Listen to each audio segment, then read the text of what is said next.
It was a Friday morning and I was going through YouTube channels searching for breakfast recipe ideas. That's when my husband suggested we'll make porota today. Porota is like the national food of Kerala and all the Malayalis love it. So I searched and found one which I felt the easiest.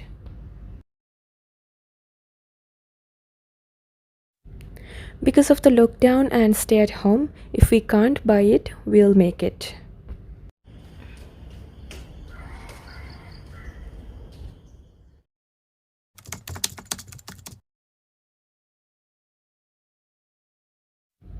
I have a Bosch Kitchen Machine for dough making, which makes it further easier for me to make the porota. I bought this from noon.com for some discounted price when there was a White Friday sale, and now this helps me with all my kneading, whipping, grating, slicing, etc.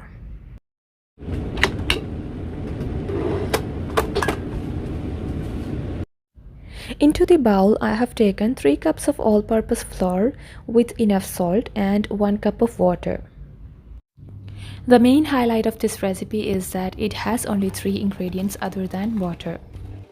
Yes, you heard it right. The 3 ingredients are salt, flour and oil. Within 10 minutes my dough is ready. Actually, with parota, beef roast is the best combination, but today I have chicken only, so I'm preparing chicken curry.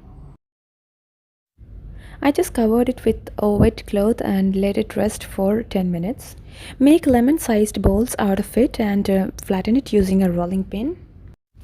Apply oil while doing so and flatten it until it's really thin.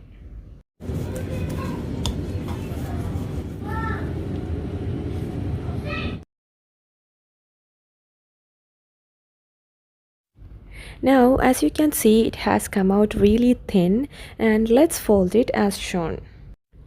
This is the step which creates so many layers in our porota.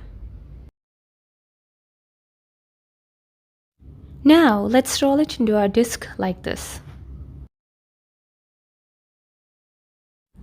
The best thing which I felt about this recipe is that you can make it instantly. There's no such instruction like you have to rest the dough for some time. You can either first make all the disc and flatten them later, or make the disc and flatten them on the go.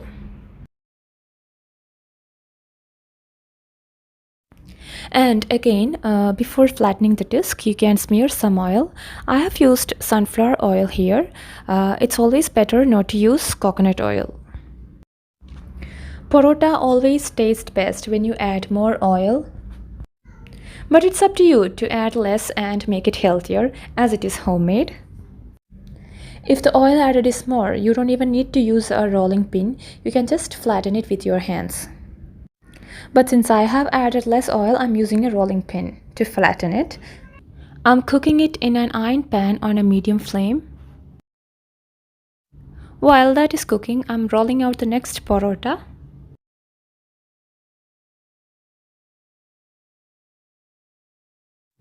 After a minute or so, you can flip the porota and apply some oil. This process should continue until the both sides have turned golden brown.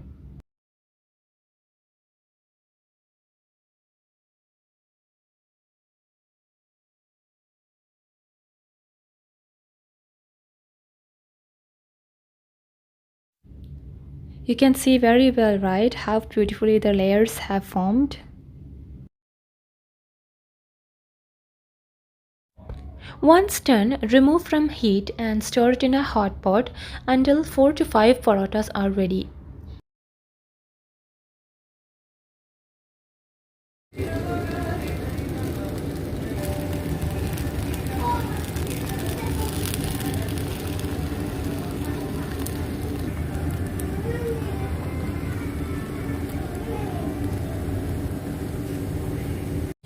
Meanwhile, I have added all the masalas to the chicken and it's ready to be pressure cooked.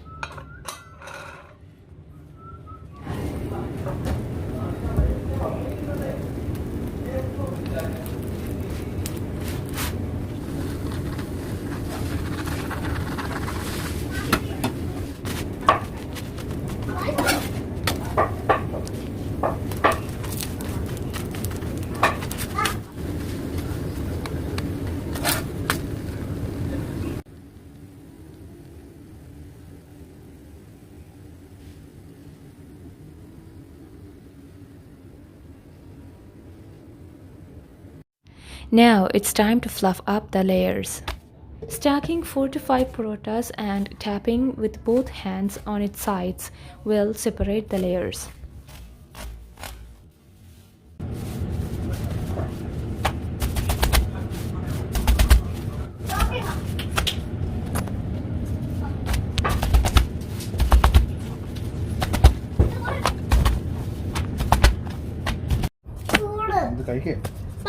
പല്ലിന് കൊള്ളുമ്പോൾ ചൂട് നാക്കി കൊള്ളും ഇതിൽ കുറച്ച് കല്ലാനൊക്കെ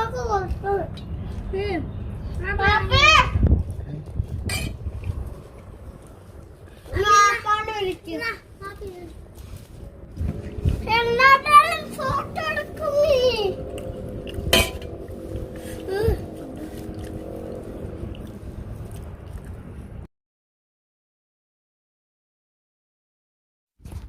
And that's another makeover to the parota we made in the morning, Kizhi Porota.